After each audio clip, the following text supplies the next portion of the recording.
एक आदमी जो उड़ते हुए प्लेन से ऐसे गायब हुआ कि आज तक अमेरिका की सबसे बड़ी इंटेलिजेंस एजेंसी FBI भी उसे ढूंढ नहीं पाई। ढूंढना तो बहुत दूर की बात है, उससे रिलेटेड 1% इंफॉर्मेशन भी जुटा नहीं पाई। 1971 में अमेरिकन एयरलाइंस के एक प्लेन को टेक ऑफ किए बस कुछ मिनट्स ही हुए थे कि सबसे लास्ट वाले सीट पर एक ब्रीफकेस लेकर बैठे इस पैसेंजर ने एक एयर होस्टेस को अपने पास बुलाया और हंसते हुए एक एनवेलप थमाया, जिसमें लिखे हुए कुछ वर्ड्स ने ही पूरे अमेरिका में हलचल मचा दी। कौन था वो पैसेंजर? क्यों वो आज तक गुमशुदा है? क्या था उस ब्रीफकेस में? आखिर क्या लिखा था उस चिट्ठी में? जानने के लिए वीडियो को एंड तक जरूर देखिएगा।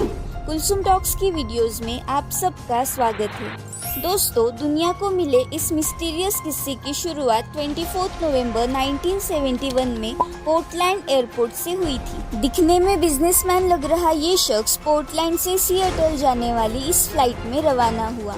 दरअसल उस वक्त अमेरिका में डोमेस्टिक फ्लाइट्स के सिक्योरिटी रूल्स बिल्कुल स्ट्रिक्ट नहीं थे। ना ही पैसेंजर्स का लगेज चेक किया जाता और ना ही उनकी आइडेंटिटी वेरीफाई की जाती थी।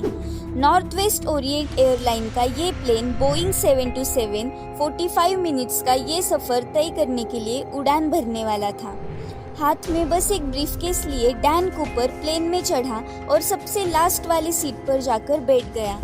2:58 में फ्लाइट ने टेक ऑफ किया और इसके कुछ मिनट्स बाद ही डैन कूपर ने एक एयर होस्टेस को, जिसका नाम फ्लोरेंस शॉफनर था, उसे अपने पास बुलाया और मुस्कुराते हुए एक एनवेलप दिया। फ्लोरेंस ने ये एनवेलप ओपन किया और फिर चिट्ठी में लिखे हुए कुछ वर्ड्स ने मानो उसके बुरी तरह से होश उड़ा दिए। Miss, I have a bomb here and I would like you to sit by मी।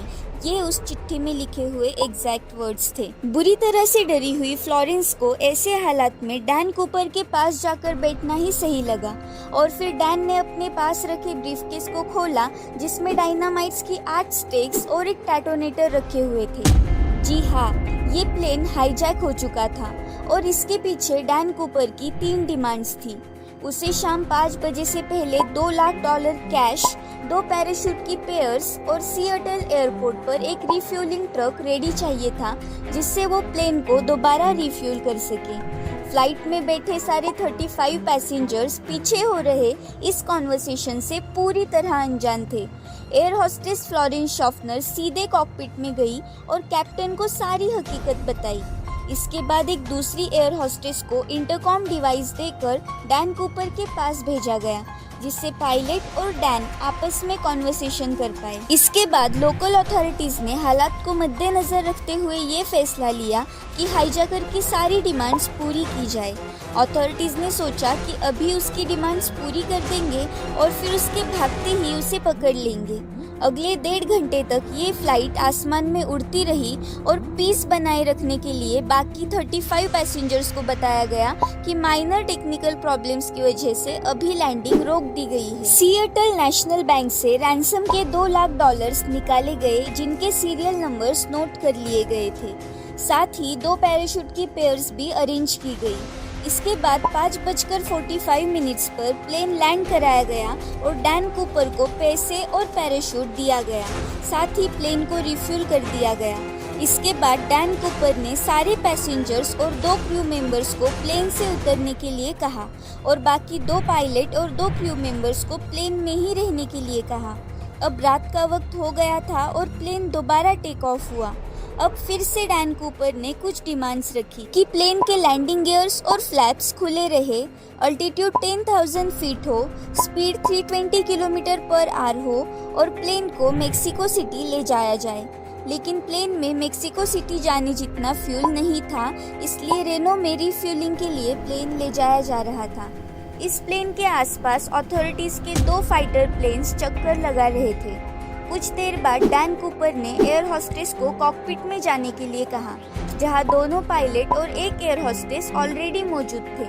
जब एयर होस्टेस कॉकपिट का दरवाजा बंद करने पलटी, तब उसने या किसी भी इंसान ने आखिरी बार डैन कूपर को देखा था और वो कमर में कुछ बांध रहा था। 3 घंटे बाद प्लेन रेनो में लैंड कराया गया और फिर प्लेन की कंप्लीट चेकिंग हुई। लेकिन प्लेन में बस एक टाई, 8 सिगरेट वेस्ट और एक पैराशूट के सिवा कुछ नहीं मिला। और इसके बाद डैन कूपर जिंदा या मुर्दा कभी किसी को नहीं मिला। डैन कूपर को जंप करते हुए किसी ने नहीं देखा था, लेकिन सीढ़ियां खुली होना इस बात का सबूत था कि उसने सिएटल और रेनो के बीच कहीं यहीं से छलांग लगाई। अब किसी के पास उसकी फोटो भी नहीं थी। लकीली क्रू मेंबर्स की हेल्प से उसका स्केच बनवाया गया और फ्लाइट रिकॉर्डर की हेल्प से स्टेयरकेस खुलने का एक्चुअल टाइम, जो कि 8:10 था, और प्लेन जहां से उड़ा वो पाथ, स्पीड और अल्टीट्यूड की हेल्प से डैन कूपर के ड्रॉप लोकेशन का अंदाजा लगाकर एक सर्च एरिया डिफाइन करके खोज शुरू कर दी गई। 45 स्क्वायर किलोमीटर का ये एरिया घने जंगल और पहाड़ों से घिरा हुआ था। एरियल और लैंड सर्च टीम ने इस पूरे एरिया का कोना कोना छान मारा, पर ना डैन कूपर मिला और ना ही पैसे। पर फिर भी FBI ने हार नहीं मानी और अब डिफाइंड एरिया की लोकल पब्लिक से हेल्प लेने का फैसला किया। इसके लिए उन्होंने डैन कूपर से रिलेटेड कोई भी इंफॉर्मेशन देने पर इनाम रखा और उसे दिए सारे नोट्स के सीरियल नंबर्स और डैन कूपर का स्केच अखबारों में छपवाया। हैरानी की बात तो ये है कि जिस सीरियल नंबर्स के नोट डैन कूपर को दिए गए थे वो दोबारा कभी देखे नहीं गए। तो अगर डैन कूपर जिंदा था तो उसने उन नोटों का आखिर क्या किया, ये आज भी एक मिस्ट्री है। इसके बाद इस केस से रिलेटेड ऐसी स्ट्रॉन्ग लीड कभी FBI को नहीं मिली जिससे डैन कूपर को दोबारा ढूंढा जा सकता है, लेकिन फिर भी ये केस आज भी बंद नहीं किया गया।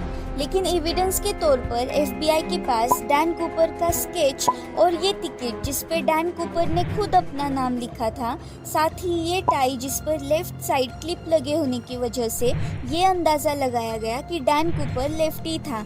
इसके सिवा कुछ भी नहीं। हैरानी की बात तो ये है कि इस बात को भी हम यकीन के साथ नहीं कह सकते कि क्या सच में डैन कूपर का असली नाम यही था। मुझे तो लगता है कि डैन कूपर ज़रूर अमेज़न के घने जंगलों में जाकर छुप गया होगा, लेकिन वहाँ की बड़ी बड़ी मिस्ट्रीज के सामने डैन कूपर की मिस्ट्री तो कुछ भी नहीं।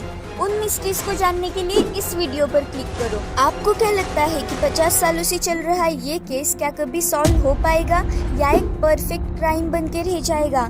आपकी कीमती राय कमेंट सेक्शन में जरूर शेयर करना। मिलते हैं अगली वीडियो में। मैं हूँ कुलसुम और आप देख रहे हैं कुलसुम टॉक्स।